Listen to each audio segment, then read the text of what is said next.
네, 안녕하세요. 슬램KR의 신동원입니다. 오늘은 백엔드 2의 주제로 그래프 베이스드 슬램과 포즈 그래프 옵티미제이션에 대해서 제가 발표를 할 예정입니다. 그러면 발표를 시작해 보도록 하겠습니다. 잠시만요. 그 화면 공유를 드리고요.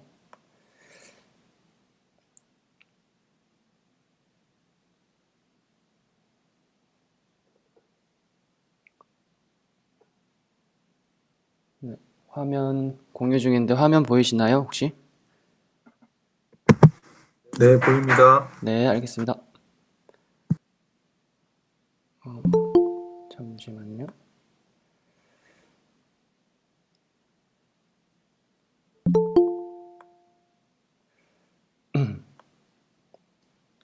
네, 그러면 발표를 시작해 보도록 하겠습니다.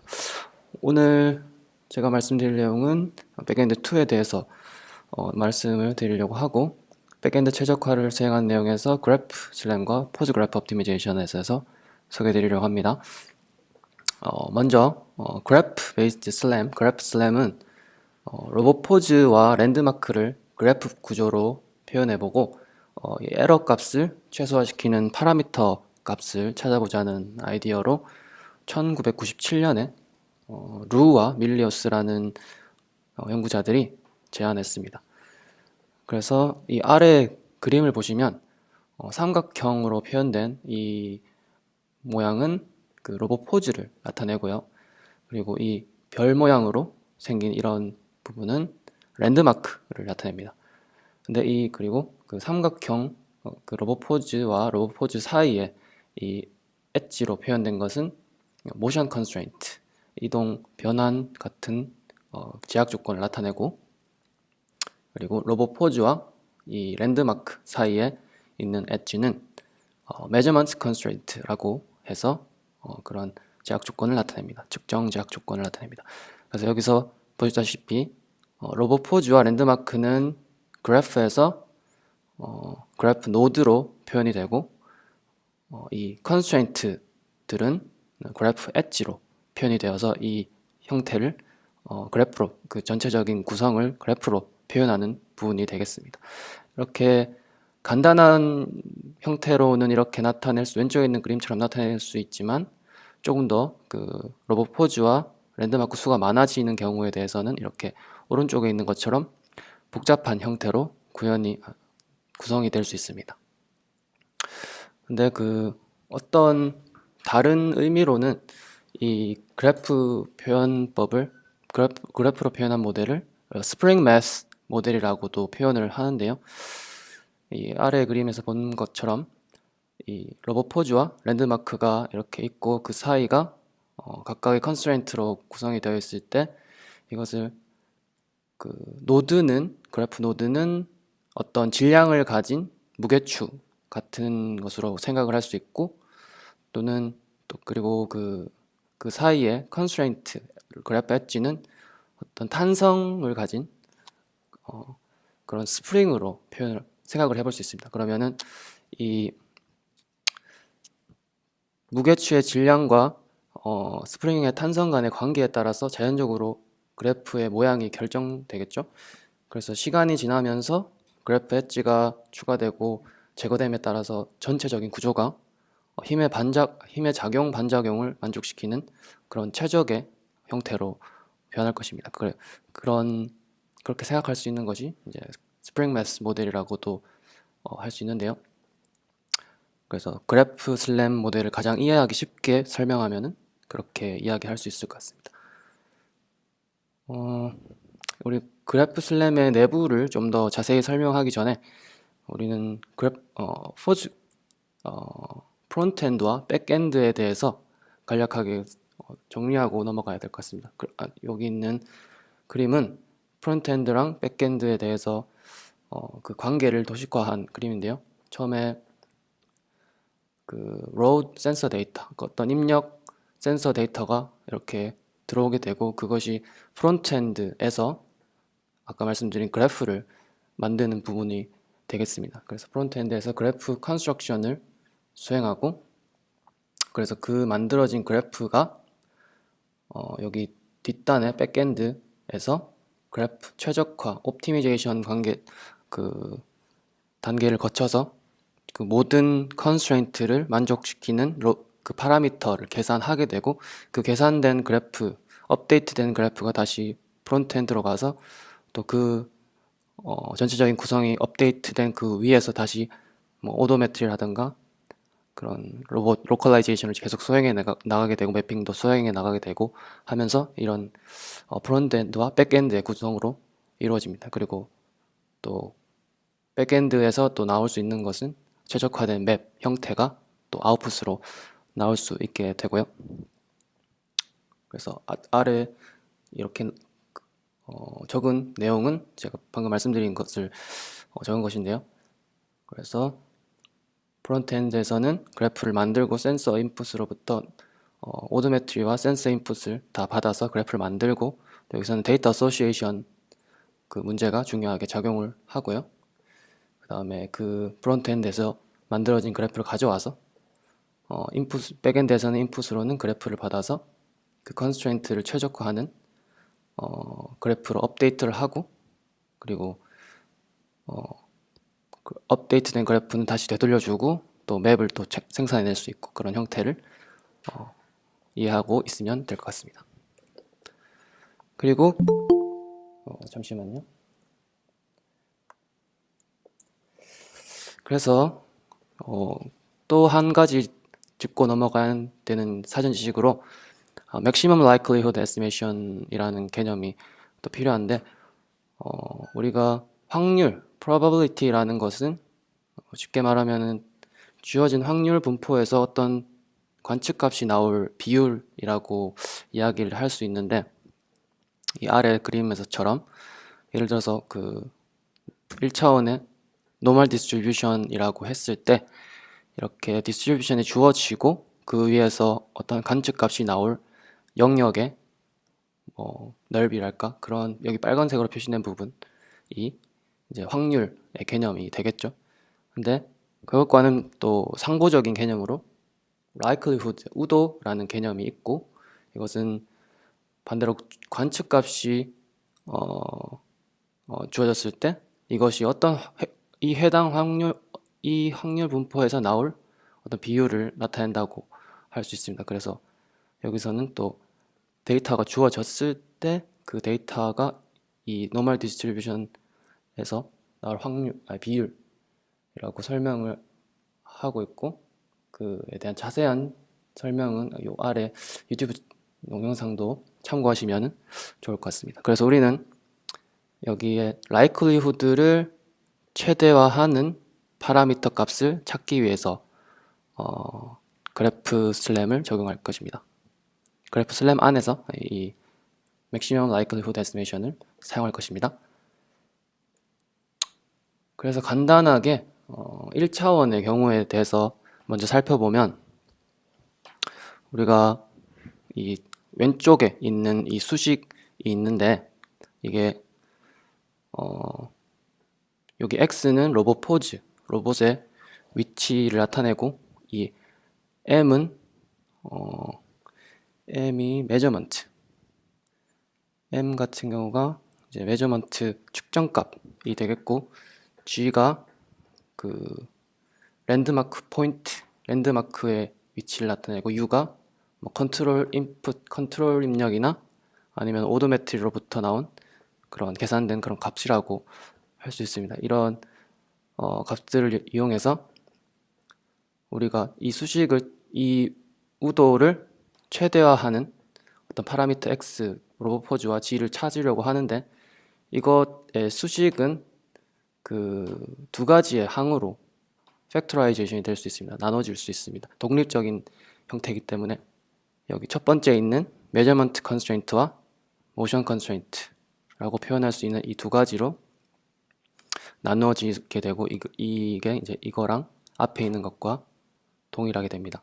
그래서 이거는 모든 그 확률 값을 곱해서 나오는 그 값을 최대화하는 xg를 찾는 것이죠.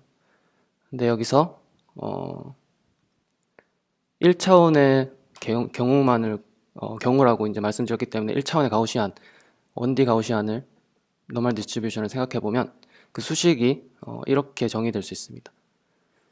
여기서 이 xm이 기분이 주어졌을 때 g의 그 probability를 계산해 보면 그 수식을 정의해 보면 이 노멀 디스트리뷰션의 값이 이 수식이 나오고 요 exponential 안에 이 g 마이너스 xt 플러스 mt 요 부분만 좀 다르게 되고 이 부분 여기 1D measurement constraint의 경우에는 이렇게 구성이 되지만 밑에 motion constraint의 경우에는 또 여기서는 주어진 변수가 다르기 때문에 이렇게 구성이 됩니다. 여기서는 xt에서 마이너스 xt 마이너스 이전 위치의 로봇 포즈에서 로봇 컨트롤 입력을 더한 값을 의 차이 xt와의 차이 이 값 차이를 이용해서 이렇게 1차원의 노멀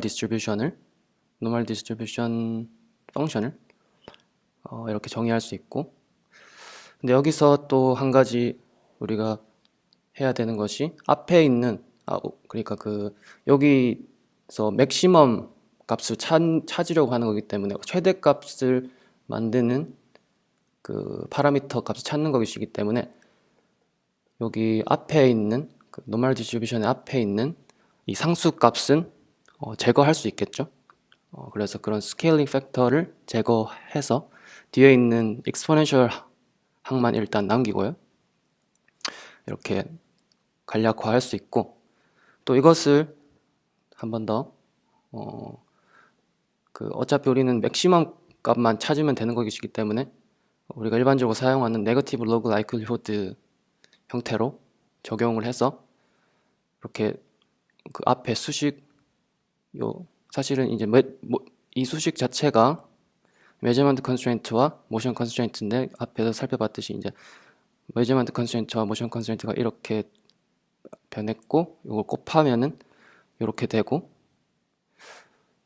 요 수식에다가 로그를 취하고 마이너스를 취하면 우리 결과적으로 수식이 전체 항을 더하는 서메이션에다가 그 최소화하는 여기는 맥시멈이었는데 여기에 미니마이제이션 하는 수식으로 정리가 되어서 이제 전체적인 파이널 컨스트레인트가 이렇게 나올 수 있습니다. 그래서 이것을 가지고 우리가 계산할 텐데 한 가지 실제적인 예제를 살펴보면 여기 밑에 있는 그림처럼 그냥 1차원의 경우라고 말을 했기 때문에 그냥 라인상의 모든 것이 정의되어 있다고 생각해 봅시다. 그래서 로봇 포즈가 x0 위치에 있고 또 어떤 시간이 지나서 이동을 해서 x1 위치에 가 있다고 해보고요. 그리고 그 사이에 어떤 랜드마크 하나가 이렇게 있는데 로봇 포즈 x0와 x1 사이에 그런 그 오도메트리 아니면 컨트롤 인풋 값이 10이라는 값만큼 차이가 있고 거리가 10이라는 만큼 차이가 있고 그리고 x0에서 우리가 랜드마크를 측정했을 때 7이라는 숫자만큼 떨어져 있고 반대로 x1에서 또 동일한 랜드마크를 측정했을 때 마이너스 4만큼 떨어져 있다고 이렇게 그래프 형태로 1차원의 그래프 형태로 표현이 됐다고 해봅시다. 그러면은 아까 말씀드렸던 요 정리된 그 형태에다가 그냥 대입만 하면 되는데요. 여기 첫 번째로 이제 모션 컨스트레인트 같은 경우에는 요 밑에 있는 것처럼 x1에서 여기에서 이 x0에 플러스 10을 더한 값을 빼서 그것의 제곱에 이제 시그마 분산값으로 나눈 것 이게 하나의 컨스트레인트 모션 컨스트레인트에 대한 수식이 되겠고 그 다음에 첫 번째 x0에서 이 랜드마크를 측정한 메저먼트 컨스트레인트 같은 경우에는 7일만큼 떨어져 있다고 측정이 됐다고 했는데 그것을 여기에서 이제 G1이라는 랜드마크 포인트 마이너스 x0 로봇 포즈 x0 플러스 7 그것 간의 차이를 제곱하고 이제 시그마 제곱으로 나눈 것의 수식이 되고, 그 다음에 이것도 뒤에 있는 것도 마찬가지로 x1에서 마이너스 4만큼 떨어져 있다고 했으니까 G1은 그 랜드마크 포인트 G1은 x1 마이너스 4 그와의 차이의 제곱의 시그마 제곱을 나눈 것, 이렇게 세 가지의 컨스트레인트가 나오고 이것을 다 더한 것, 요 밑에 식에서 다 더한 것이 이제 어떤 토탈 코스트 펑션이 되는데, 이것을 만족시키는 이제 G1과 X1의 값을 우리가 찾고자 하는 겁니다. 그래서 이것을 여기서 X0는 보통 초기 위치는 그냥 월드의 오리진이라고 생각하기 때문에 그냥 0, 최초 위치는 0이라고 생각을 하면 될 것 같고, 이거는 그냥 0이라고 해서 무시하면 될 것 같고, 어쨌든 우리는 구하고 싶어 하는 것이 이제 X1 로봇 포즈의 위치, 그리고 G1 랜드마크의 위치를 이 수식을 풀어보게 되면 이제 그 증명은 이제 뒤에 어펜딕스에 제가 따로 넣어놨는데, 일단 값만 확인해 보면 G1은 6.67 그리고 X1은 10.33 이렇게 계산이 되게 됩니다. 그래서 이 모든 컨스트레인트를 만족시키는 랜드마크 포인트의 위치는 6.67에 있고, 1차원 상에서 6.67의 위치에 있고, 그리고 로봇 포즈의 위치는 X1의 로봇 포즈의 위치는 10.33에 있다 라고 이렇게 그래프가 업데이트 되겠죠. 그래서 거기서 또 다시 프론트엔드로 넘어가서 거기서 또 계속적으로 그래프를 만들어내고, 또 백엔드에서는 필요할 때마다 그래프를 옵티마이제이션하고, 이런 과정이 전체적으로 수행됩니다. 근데 이것은 1차원의 경우에 그렇게 간단하게 계산을 할 수 있는데, 다차원의 경우로 확장을 하려고 하면은 이제 다차원의 노멀 디스트리뷰션을 고려할 수 있겠죠. 그래서 n 차원의 다차원의 메저먼트 컨스트레인트는 이와 같이 표현이 되는데, 여기 이것도 정리가 되어서 앞에 말씀드린 스케일링 팩터 제거하고 이제 네거티브 로그 라이클리후드 형태로 바꿔서 이렇게 컨스트레인트 자체가 쿼드라틱 폼으로, 요거 Q 같은 경우는 베리언스, 코베리언스 값이 되고, 그 다음에 요 GT와 H 그 사이의 차이의 제곱이죠. 앞에 뒤에 있으니까 이게 메저먼트 컨스트레인트가 되고, 그리고 모션 컨스트레인트로 마찬가지로 XT의 마이너스 G에 대한 함수에 대한 제곱이 이렇게 나오게 됩니다. 그리고 이것을 가지고 또 다 더해서 최소가 되는 값을 구하는, 최소가 되도록 만드는 파라미터 값, 로봇 포즈와 랜드마크 포인트를 얻는 게 이 수식의 다차원의 경우, 멀티디멘전의 경우에 경우라고 할 수 있습니다.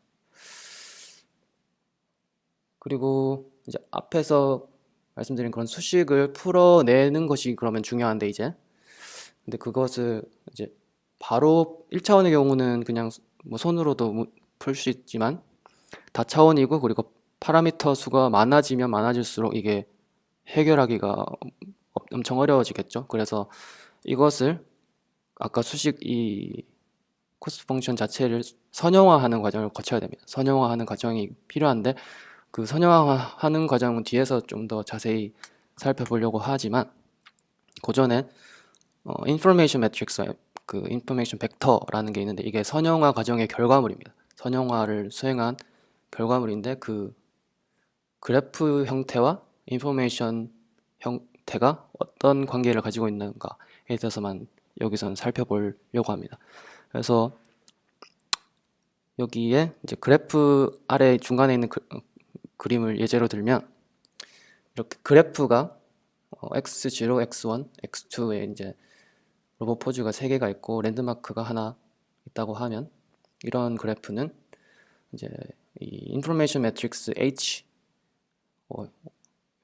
이쪽에 있는 행렬과 그리고 인포메이션 벡터 B, 요거 두 개를 만들어낼 수 있습니다. 근데 이제 컨스트레인트 하나가 각각 그 인포메이션 매트릭스와 인포메이션 벡터에 있는 어떤 원소에 어떤 영향을 미치게 되는데, 여기 일단 인포메이션 매트릭스는 대칭 행렬의 형태를 가집니다. 대칭 행렬의 형태를 가지고 그 행과 열이 어떤 걸 나타내냐 하면, 여기 위에 적혀져 있는 대로 왼쪽부터 로봇 포즈에 대해서 먼저 x0, x1, x2 이렇게 순서대로 나가게 되고, 그 다음에 이제 그 랜드마크 포인트에 대해서 M1, M2, M3 이렇게 그 행과 열이 이렇게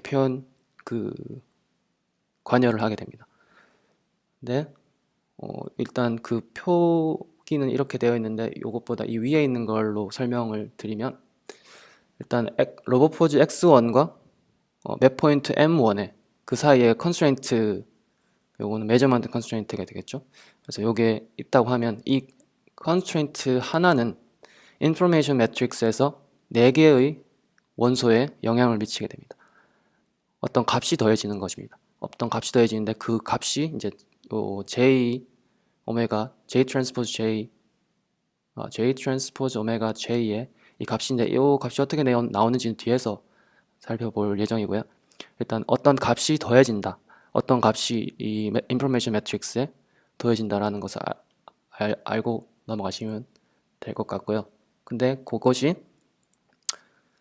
여기 로봇 포즈 X1과 M1에 이 컨스트레인트가 관여를 하기 때문에, 여기 위에 보시면 X1 위치에서 M1 위치에 있는 어떤 원소에 이 어떤 값이 더해지고, 또 이것도 이제 대칭 행렬이라고 말씀드렸기 때문에, 또 반대로 이쪽에서도 대칭되는 위치에 X1과 M1의 위치에 어떤 값이 더해지고, 그리고 다이아고널 파트에도 이제 X1과 X1 그리고 M1과 M1 이렇게 총 4군데의 어떤 값이 더해지게 됩니다.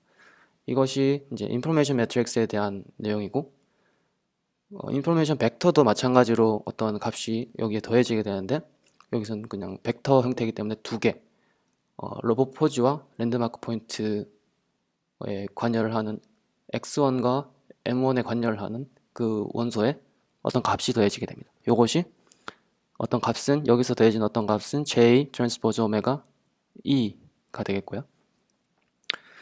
그래서 이 하나의 엣지 컨스트레인트가 있는 경우에는 이렇게 되는데, 이게 엣지 컨스트레인트가 하나가 더 추가되면은, 이것도 마찬가지로 앞에 설명드린 것처럼 이 엣지 컨스트레인트는 X1과 X2에 대해서 관여를 하기 때문에, 여기 그래프에서 그 매트릭스에서 X1과 X2 그리고 X1과 X2 대칭적인 형태로 더해지게 되고, 또 여기 X1과 X1 그리고 X2와 X2 이렇게 4개의 위치에 값이 더해지게 됩니다. 여기 인포메이션 매트릭스도 인포메이션 벡터도 그렇게 값이 더해지게 되고요.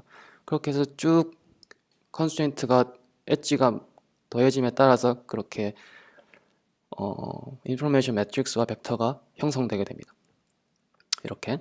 그러면은 이 인포메이션 매트릭스와 벡터를 구하게 되면, 이것은 이제 H와 B라고 했을 때 그 H의 인버스 곱하기 B의 마이너스가 결국은 우리가 업데이트를 할 예를 들어서 뭐 가우스 뉴턴이나 르벤버그 마르코트 방법에서 조금씩 더해 나갈 스몰 인크리먼트 델타 X가 됩니다.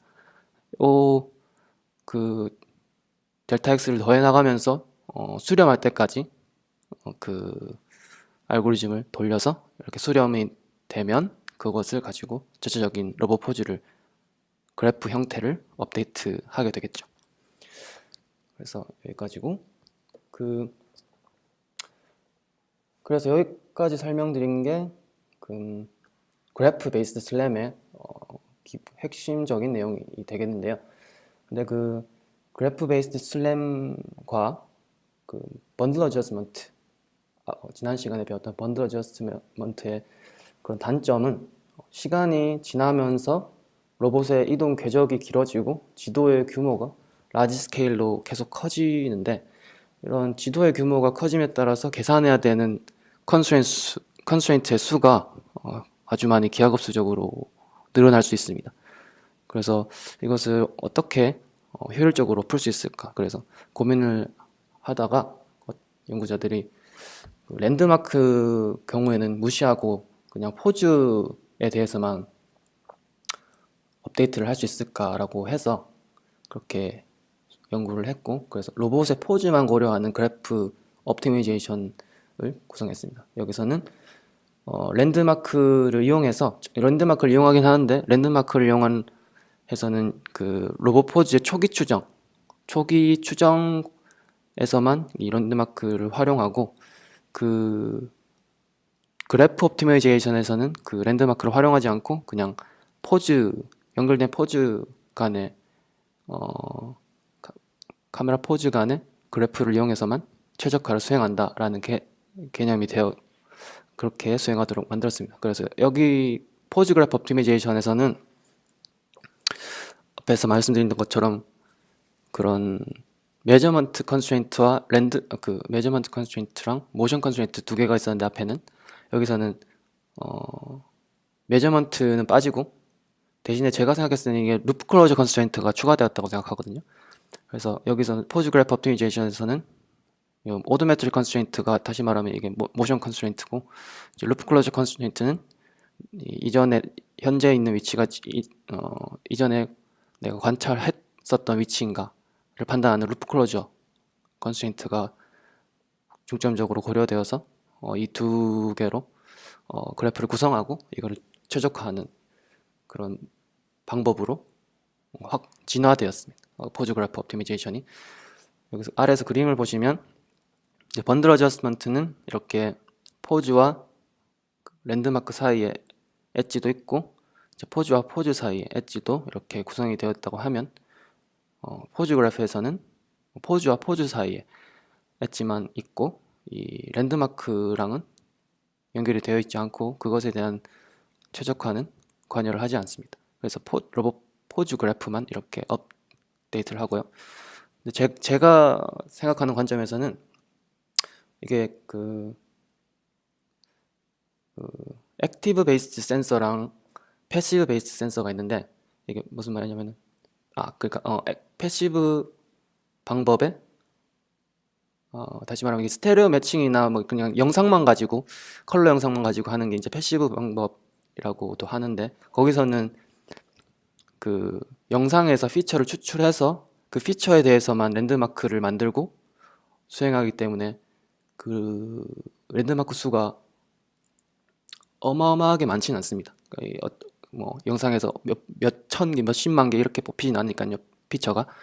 그래서 그런 랜드마크 수가 적은 경우에는, 이렇게 단한 슬램 같은 경우에는 그냥 번들 어저스먼트나 뭐 그래프 슬램 같이, 그러니까 랜드마크 메저먼트를 고려하는 그 그래프 슬램 같은 경우는 적용이 가능한데, 좀 커지더라도 맵이 랜드마크 수가 적기 때문에. 근데 액티브 베이스드 센서, 그러니까 뎁스나 라이다 센서 같은 방법으로 뎁스를 얻을 수 있는 그런 방법에서는, 그런 카메라 센서를 이용하는 슬램에서는 이게 들어오는 랜드마크랄까, 이 포인트 3000 포인트 개수가 어마어마하게 많이 들어올 수 있기 때문에, 예를 들어서 640480 해상도의 뎁스 카메라 같은 경우에는 30만 개 정도의 포인트가 들어올 수 있기 때문에, 그것에 대해서 전부 랜드마크 엣지를, 메저먼트 엣지를 다 추가해서 최적화하기가 사실상 어렵다고 생각을 해서, 그런 센서를 활용한 방법에서는 포즈 그래프를 활용한다라고 저는 개인적으로 생각이 들었고요. 그래서 여기에서는 요점이 그냥 랜드마크에 대한 엣지는 추가하지 않고 포즈만으로 그래프를 구성해서 최적화를 수행한다. 그리고 하나 다른 점은 루프 클로저 컨스트레인트가 추가되었다라는 부분이 되겠습니다. 그래서 여기는 아까 그 인포메이션 매트릭스랑 벡터를 만드는 부분이랑도 연관이 되어 있는데요. 그래서 선형화하는 과정을 지금 이렇게 소개를 해드리려고 합니다. 그래서 여기 이, 이 L이라는 그 전체 코스 펑션을 이렇게 나타낼 수 있는데, 이것이 이제 앞에서 설명드렸던 그 컨스트레인트, 각각 하나하나의 컨스트레인트의 수식을 나타냅니다. 다차원의 경우에 아까 말씀드렸던 거랑 똑같죠. G, IJ가 있을 때 어떤 펑션으로부터 G hat 그리고 로버포즈 X1, XJ로부터의 펑션을 거쳐서 어떤 값이 예측되어 나오면 그 두 개의 차이를 이렇게 에러 값 E라고 할 수 있고, 이것을 이제 쿼드라틱 폼으로 형성하고, 이렇게 안에 있는 건 코베리언스, 이것이 이제 컨스트레인트인데, 엣지 하나에 대한 그런 값인데, 여기서 요거 앞에 있는 부분, 대괄호 안에 있는 부분을 그냥 간단히 E라고 표시를 할게요. 그러면 EIJ라고 표시를 하면은 이 수식 자체는 이렇게 간단하게 정리가 될 수 있고, 그리고 이 수식, 모든 엣지 컨스트레인트에 대해서 다 더해서 그것을 이제 최소화하는 파라미터를 찾는 게 우리 이제 목적이었죠. 그래서 그것은 이제 최종적인 수식은 대문자 F라고 하고, 여기 안에 있는 것은 위에 거를 간략해서 표현한 것인데, 여기서도 또 이제 FIJ라고 이제 서브스크립트를 붙여서 이 안에 있는 다 더한 것 말고, 다 더한 것은 이제 대문자 F고, 그 안에 있는 하나하나의 엣지 컨스트레인트를 이 FIJ라고 합시다. 그리고 방금 말씀드렸던 것처럼 이 대문자 F, X, 이 F를 최소화하는 이 파라미터 X를 찾는 것이 우리의 목적인데, 요렇게까지 이제 인지를 하고 넘어가 보도록 하겠습니다. 그리고 여기서 다시 돌아가서 이 EIJ라는 이 부분이 이제 여기 두 개 값의 레지듀얼 차이 에러 값을 말하는데, 그것에 1차 테일러 익스펜션을 적용하면 이렇게 정리가 될 수 있습니다. 그러니까 이 원래의 이제 에러 펑션 xi와 xj가 있었는데, 그것에 작은 small increment 델타 xi와 델타 xj를 더한 것은 여기서 1차 테일러 익스펜션을 적용해서 이제 제코비안의 델타 x를 곱한 것을 원래의 EIJ에 더한 것이라고 정의를 할 수 있습니다. 그래서 이렇게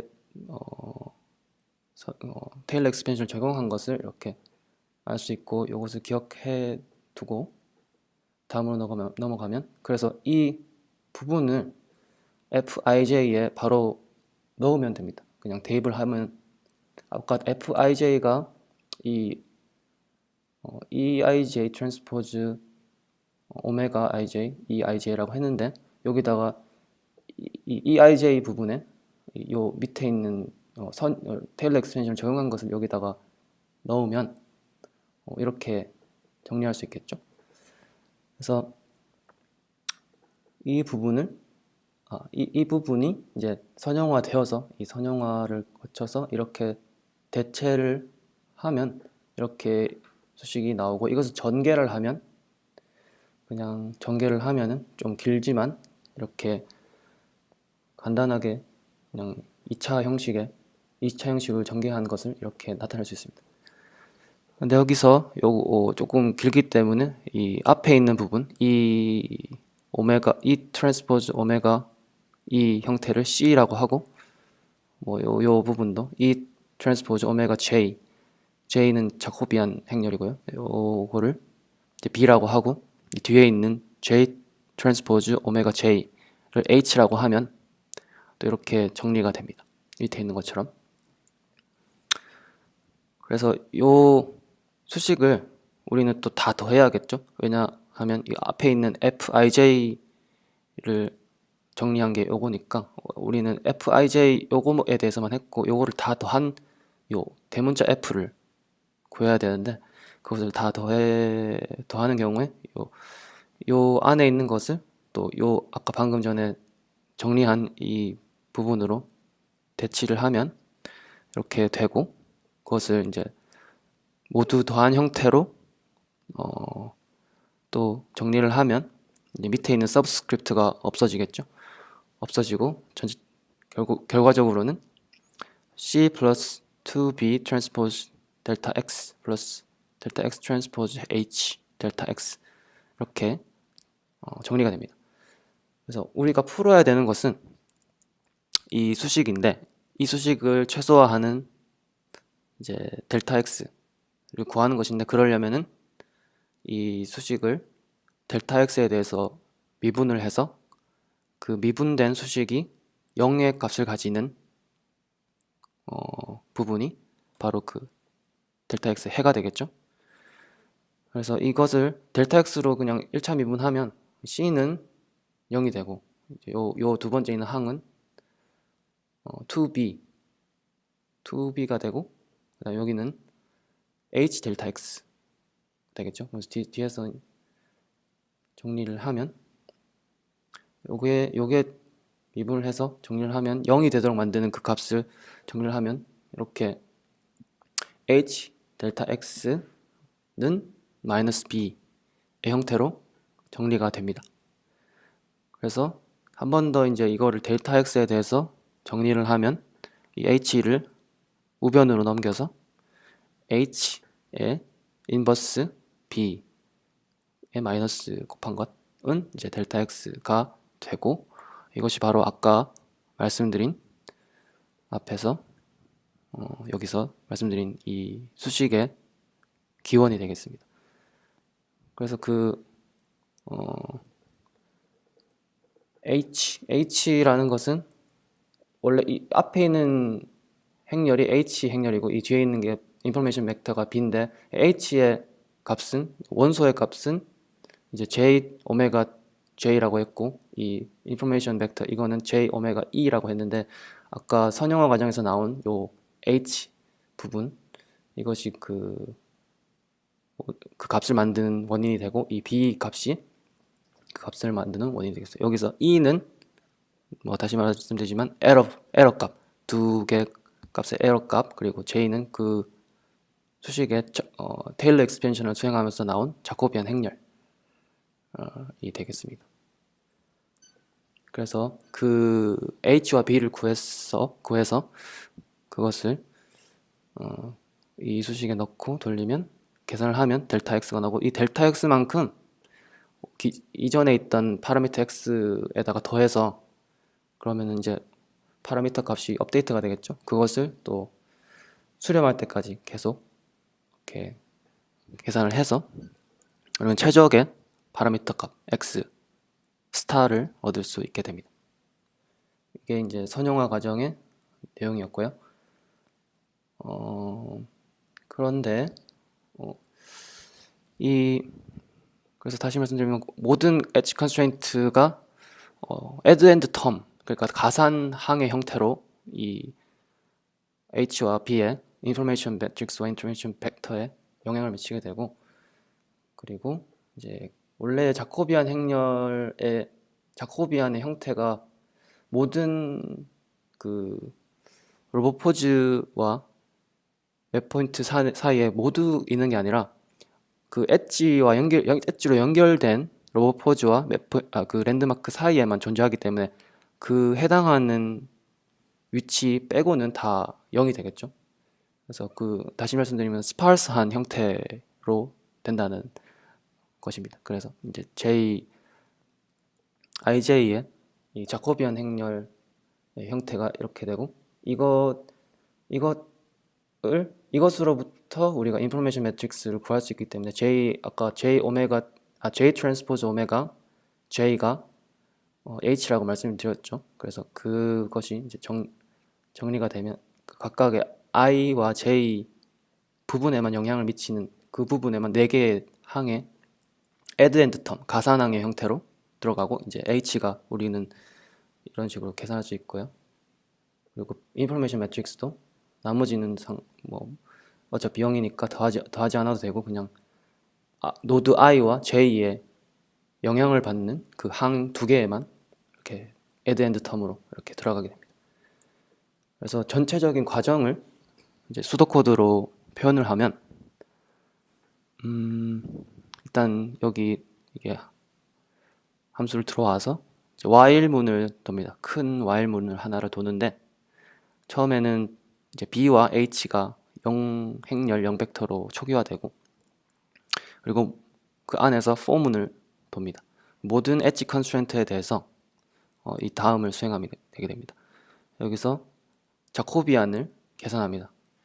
자코비안을 이제 해당하는 엣지 컨스트레인트에 대해서 이제 엣지 컨스트레인트 EIJ가 있을 때 이것의 노드 X, I에 대한 자코비안 행렬 그게 A라고 하고 그 다음에 엣지 컨스트레인트 에러 펑션 또는 엣지 컨스트레인트 EIJ에 대한 노드 XJ에 대한 그 자코비안 행렬 그것이 B가 됩니다. 각각에 대해서 이제 자코비안 행렬을 구한 것이죠. A와 B가 있을 때 그것을 통해서 A 트랜스포즈 오메가 A가 이제 HII 위치에 들어가고 이런 식으로 아까 말씀드렸던 것처럼 4개의 위치에만 add and term 가산항의 형태로 들어가게 됩니다. 여기 더해지는 것이죠. 그래서 H가 만들어지고 똑같이 여기서는 인포메이션 벡터에 대해서는 A 트랜스포즈 오메가 E 에러 항 요것이 이제 BI의 위치에 들어가게 되고 이거는 또 다른 J 로보포즈 XJ에 대한 항인데 여기에 또 BJ에 대해서 이렇게 들어가고 이렇게 해서 H와 B를 구하면 우리가 여기 H와 이 수식을 이제 풀게 됩니다. 푼다는 것이 이제 델타 X에 대해서 델타 X를 구한다는 것이고요. H를 넘겨서 H-1 B 곱해서 이렇게 델타 X를 구하고 그 델타 X만큼 이전에 있던 X에 대해서 더해줘서 이것이 수렴할 때까지 돌고 수렴이 하게 되면은 이제 전체적인 과정을 마무리해서 그래프를 최적화 업데이트하게 됩니다.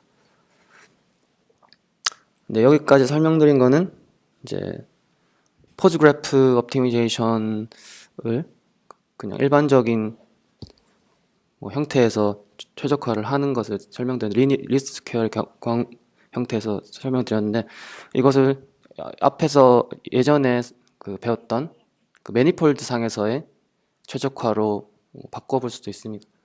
여기서는 간단하게만 살펴볼 텐데요. 저도 깊게는 이해를 하지 못해서 여기서는 아까 말씀드렸던 것처럼 이 트랜스포즈 이것도 그 코베런스 매트릭스라고 보시면 됩니다. 그냥 아까 자주 만났던 이 쿼드라틱 형태의 그런 최적화식이 되는데 여기서 다시 이 IJ가 이렇게 그 매니폴드 상에서의 그 에러 펑션으로 이렇게 변화할 수 있습니다. 그러니까 이거 자체는 이제 T 자체는 4x4 행렬 로테이션과 트랜슬레이션이 있는 행렬인데 이거를 밑에 있는 크시 그러니까 그 라이 알제브라 형태로 이렇게 변환을 할 수 있습니다. 여기서는 이 TIJ 이 마이너스가 요 앞에 있는 익스포넨셜 하나의 항을 의미하고 요 중간에 있는 TI의 항이 요 중간에 있는 익스포넨셜 항을 의미하고 마지막에 있는 이 TJ가 마지막에 있는 TJ 익스포넨셜 항이 요 TJ를 의미하게 됩니다. 이것을 여기 있는 T가 의미하는 바는 TIJ는 로보포즈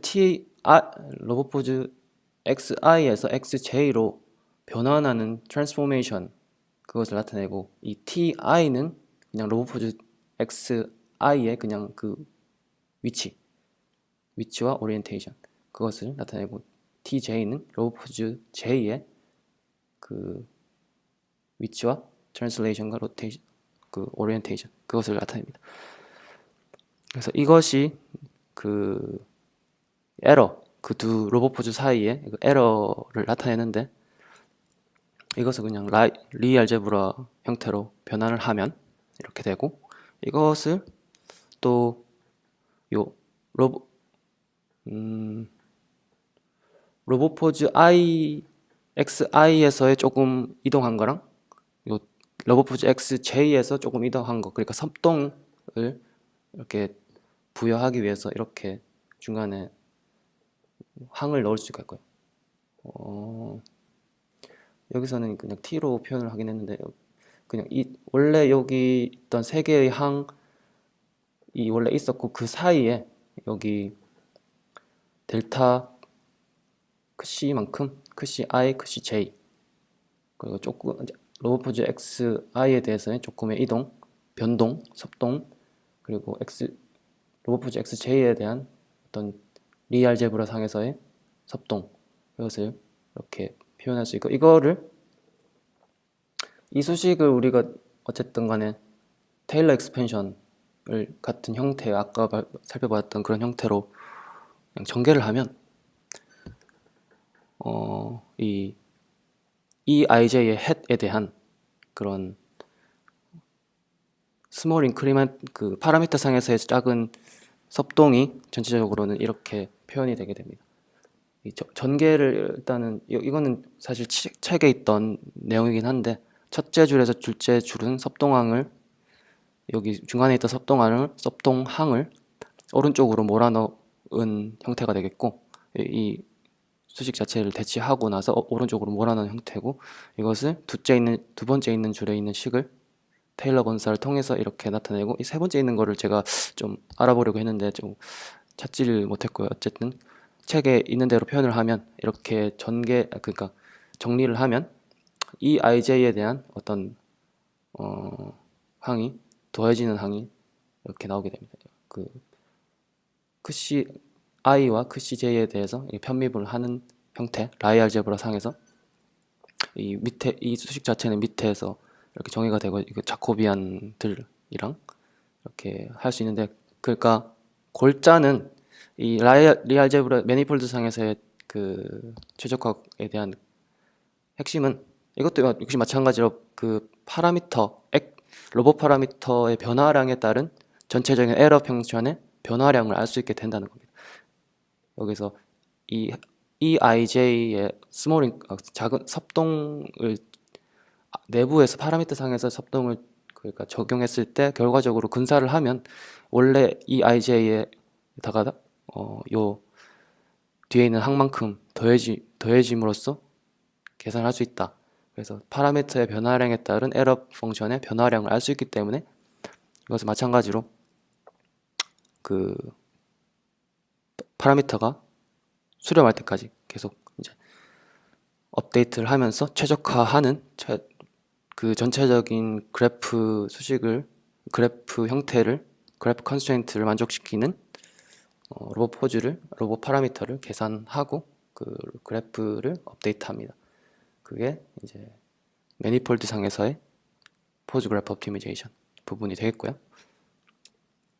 여기서는 그 실험을 책에 있는 부분을 가져왔는데, 이 구체에 대한 포즈 그래프 옵티미제이션이라고 이렇게 제목이 있었습니다. 그래서 이 전체 이 라인상에서 각각은 하나하나의 로봇 포즈, 사실상 이렇게 있을 수가 없는데, 어쨌든 그 실험적인 의미로 이렇게 모양을 나타내봤고, 이 포즈 하나하나가 이렇게 구체 위에 구성되어 있고, 그래프 노드가 하나하나씩 구성되어 있고, 그 그래프 노드 사이에는 이제 포즈 그래프 엣지가 이렇게 구성이 되어 있고, 이렇게 밑에 있는 형태로, 원래는 이상적인 형태로 이렇게 완벽한 구를 이루어야 됩니다. 근데 여기다가 노이즈를 추가해서 오른쪽에 있는 그림처럼 약간 일그러진 형태의 이제 구체를 만들어냈을 때 다시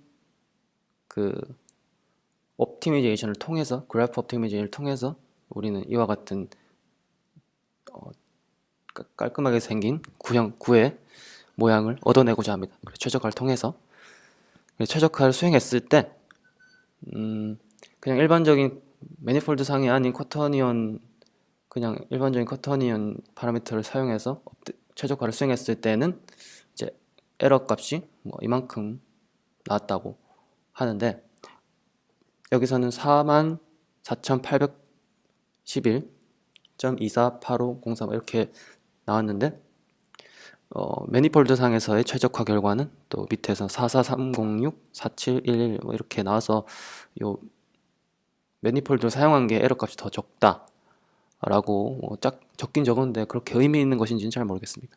어쨌든 이렇게 에러 값이 더 적다라고 이렇게 실험 결과가 나와 있었습니다. 그래서 제가 준비한 내용은 여기까지인데요. 혹시 질문이 있으신 분이 있으시면 질문해 주시면 감사하겠습니다.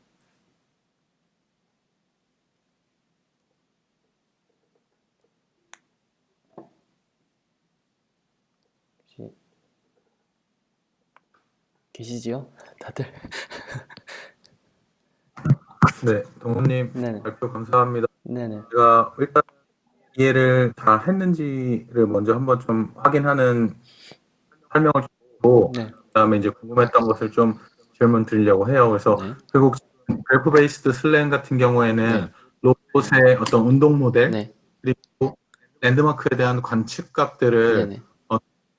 확률 분포 형태로 표현을 해서 네. 하나의 그래프 만드는 게 이제 프론트엔드에서 일어나는 거고 그렇죠. 그 확률분포 값들을 최소화할 수 있는, 그러니까 오차를 최소화할 수 있는 네. 로봇의 위치와 그다음에 랜드마크의 위치를 이제 백엔드 옵티미제이션 과정을 통해서 네네. 계산을 하는 그런 네. 것이죠. 네, 맞습니다. 그러면 여기서 아까 좀 마이너한 질문이긴 한데요. 네. 스탠다드에이션을 아까 다 시그마로 그냥 통일해서 보여주셨는데 네네. 그러면 이 모델이 네. 하나의 특정한 확률 분포를 갖고 있다라고 가정을 네. 하고 그것을 알기 위해서 하는 것이기 때문에 네네. 뭐 측값에 대한 거나 모션에 대한 것들 다 동일한 어떤 스탠다드 데비에이션을 쓰는 건가요? 그렇진 않을 겁니다. 일단은 여기 1차의 경우에서는 그냥 간단하게 설명을 네네. 드리기 위해서 그냥 이렇게 했는데 똑같은 걸로 이제 시그마를 썼는데 다차원의 같은 네네네. 경우에는 다르고 이게 계산함에 따라서 업데이트가 되는 걸로 제가 알고 있거든요. 시그마가 어딘가 이제 아, 업데이트가 돼서 그것도 계속적으로 업데이트 되는 것으로 제가 알고 있어요. 그 부분에 아, 대해서 자세히 제가 파악을 못했는데 정해진 네. 값으로는 사용하는 게 아니고요. 업데이트 네네. 된다라고 생각하시면 될 것 같습니다. 그리고 제가 이제 그 라이클리후드에 대한 개념이 네, 조금 이제 그거에 대한 공부가 좀 부족해서 네, 이거는 드리는 질문이 될 수도 있겠는데요. 네, 결국은 이 과정이 라이클리후드를 최대화하는 방향으로 파라메타를 추정한다고 네, 하셨잖아요. 네, 네, 이게 이제 확률이 아니라 그러니까 어떤 값이 어떤 분포로부터 나올 수 있는 그런 개념이 아니라 반대로 어떤 값에 대해서 그것이 가지는 분포를 네, 예측하는 게 라이클리후드라고 설명을 해 네, 주셨는데 네, 그거를 최대화하는 방향으로 파라미터를 추정한다는 네. 게 어떤 의미인지가 지금 딱 와닿지가 않거든요. 저도 서로, 네, 네. 네, 말씀하시죠. 네, 서로 다른 어떤 분포들을 가지고 있는 거, 그러니까 랜드마크 관측에 대한 것들은 네, 그거 나름대로 확률 분포를 갖고 있을 네, 거고 모션 그 모델에 대한 것도 있을 텐데 음, 그것들을 이렇게 같이 모아놓고 네, 이제 곱형태로 아까 모아놓고 이제 결국은 네, 최적화 과정에서는 그 아까 말씀하신 네거티브 로그 라이클리후드로 이제 다시 합형태로 변하긴 했지만 네, 결과적으로는 그 어떤 예측 가능한 확률 분포 모델들을 하나로 모아놓고 그것들을 최대화할 수 있는 파라미터를 추정하는 방식으로 푼다는 게 네. 실제로는 어떤 그 의미를 갖고 있는 것인지에 대해서도 조금 설명해 주실 수 있는 부분이 있을까요? 일단은 이 그렇죠. 주어진 관측이라 함은 이제 그 예, 엣지를 만드는 것이죠. 엣지, 메저먼트 컨스트레인트나 여기서는 모션 컨스트레인트라고 했는데 뭐 네네네. 이런 관측을 통해서 우리가 로봇 포즈에 대한 그 확률 분포, 여기서는 가우시안으로 정의를 네. 했죠. 네. 그 로봇 포즈 X와 그리고 네. G에 대해서 이렇게 수식을 만들고 이렇게 그 전체적인 밑에 있는 수식을 푸는 과정이 그렇게 되는데, 네. 다시 이 부분에서 질문이 어떤 부분이었죠? 그래. 예, 그러니까 그것들을 통해서 네네. 라이클리후드가 최대가 된다는 것이 네네. 우도가 최대가 그 된다는 것이 구도가 최대가 된다는 것이 어떤 물리적 의미를 가지는지가 제가 그 조금 개념이 딱 최대 안 와서. 그 전체적인 관측을 최대로 만족시키는 네. 확률 분포 파라미터를 찾는 거죠.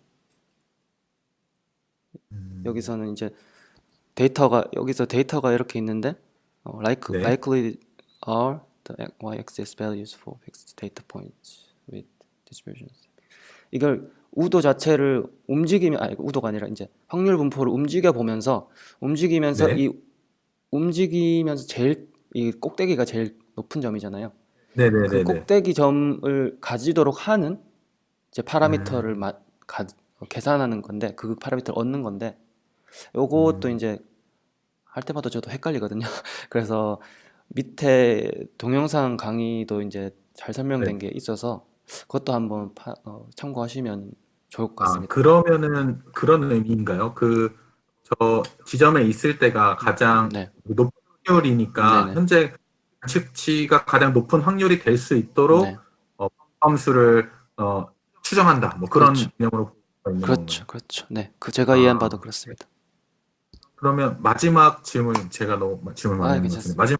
마지막은 그 기존의 어떤 앞서서 저희가 계속 같이 공부했던 네, 네, 슬램들이 결국은 그 슬램들도 어떤 랜드마크나에 대한 관측치나 또는 로봇의 운동 모델 같은 것들을 매 프레임마다 네, 이렇게 짧은 어떤 그 시간 단위를 네, 가지고선 네, 그 것들을 계속해서 이제 풀고 그다음에 그것들을 뭐 번들 어저스트먼트 같은 경우에 이제 나중에 한꺼번에 모아가지고 이제 한 네, 번 더 옵티마이즈하고 네, 네, 하는 그런 과정들을 네, 거쳤잖아요. 네, 근데 오늘 설명해주신 그래프 슬램 같은 네, 경우도 결국은 그 프론트엔드에서 그 그래프를 빌드하는 네, 과정에서는 그 인접한 것에서 나온 정보들을 가지고 네, 그냥 어떻게 보면 운동 모델과 관측 모델을 하나로 연결할 수 있는 음, 그 그래프 모델을 만든 거고 네, 그것들을 여러 개 연결한 다음에 그것들을 동시에 최적화할 수 있는 어떤 옵티미제이션을 풀어가지고 네, 그 그래프들의 어떤 베리에이션들을 그러니까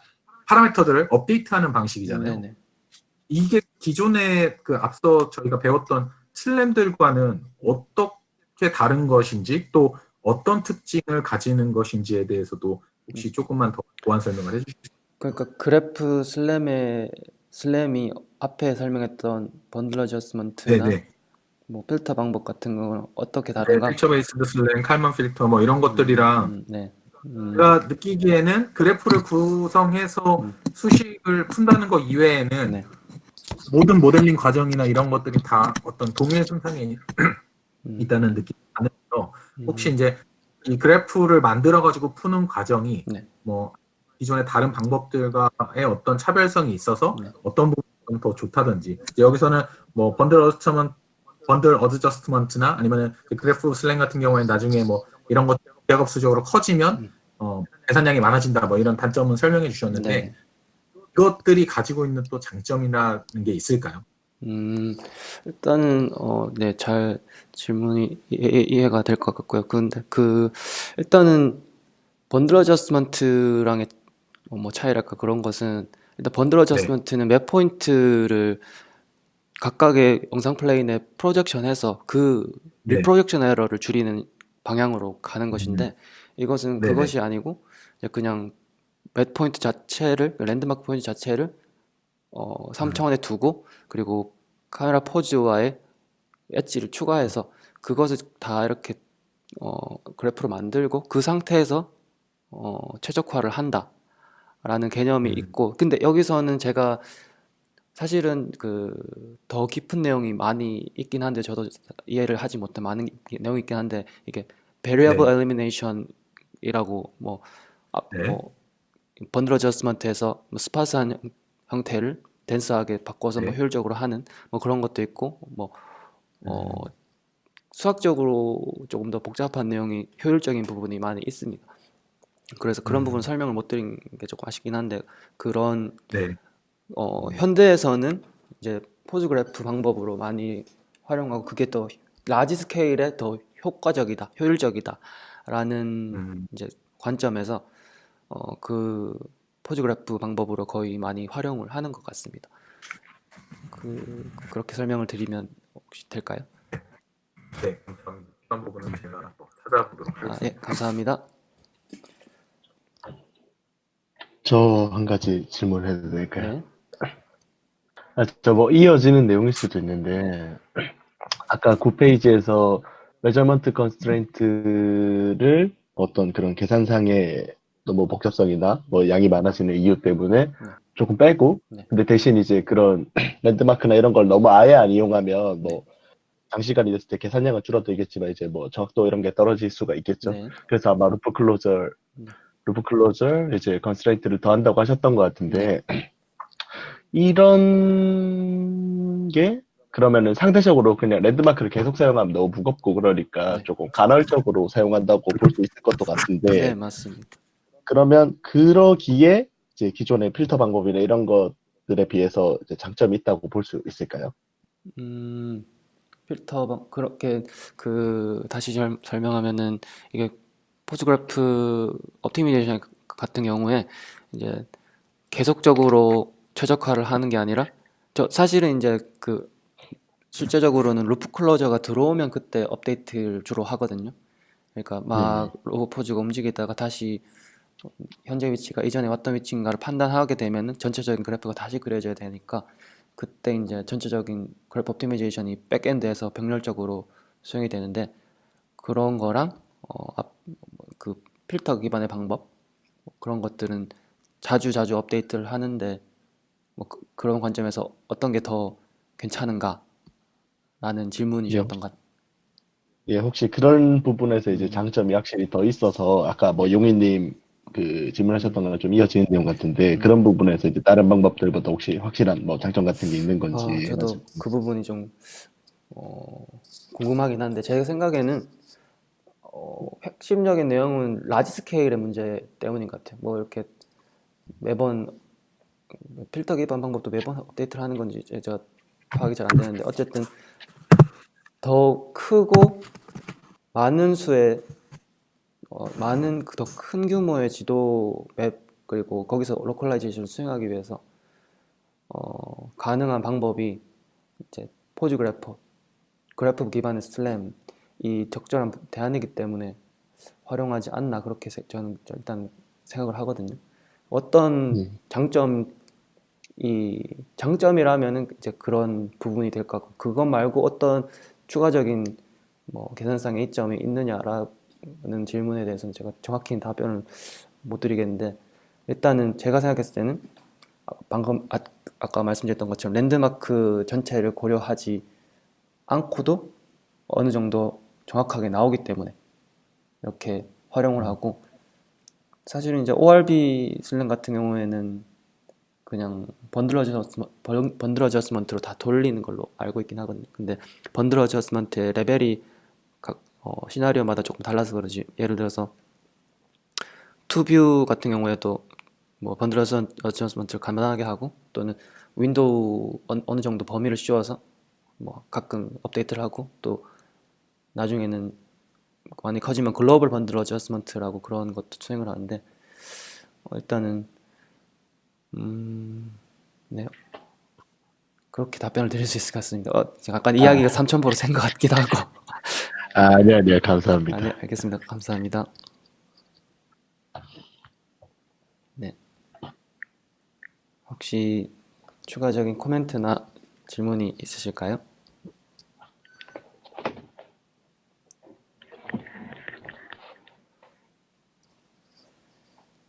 그래서 어, 마지막으로 제가 뭐 그냥 말씀드리면, 제가 살펴본 그런 논문이나 최근에 이제 모던한 슬램 알고리즘 같은 경우에서는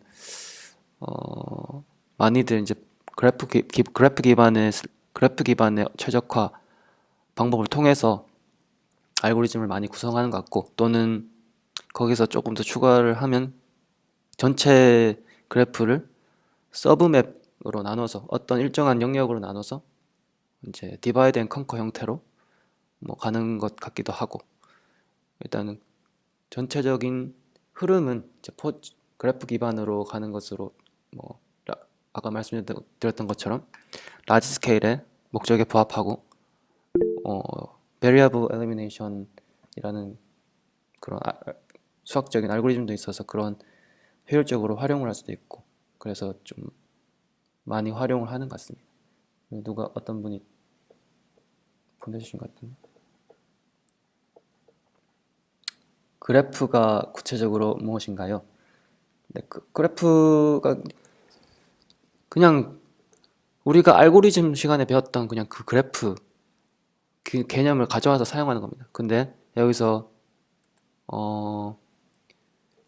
그래프는 그래프 노드와 엣지로 구성이 되어 있는데, 그래프 노드는 여기서는 로봇 포즈랑 랜드마크 포인트가 노드로서 작용을 하는 것이고, 그래프 엣지는 둘 사이의 컨스트레인트, 제약 조건이 돼서 그 제약 조건이 모든 제약 조건을 만족시키는 이 파라미터, 로봇 포즈나 아니면 맵 랜드마크 포인트를 계산하도록 하는 그런 전체 과정이 들어 있습니다. 그래서 그것을 이제 그래프 슬램이라고 이야기할 수 있습니다. 네, 제 발표는 여기까지가 될 것 같고요. 제가 밑에 뭐 여러 가지 뭐 이렇게 레퍼런스를 달아두었는데, 궁금하신 분은 조금 더 내용을 살펴보면 좋을 것 같고요. 제 발표는 여기까지 하고, 다음 시간에는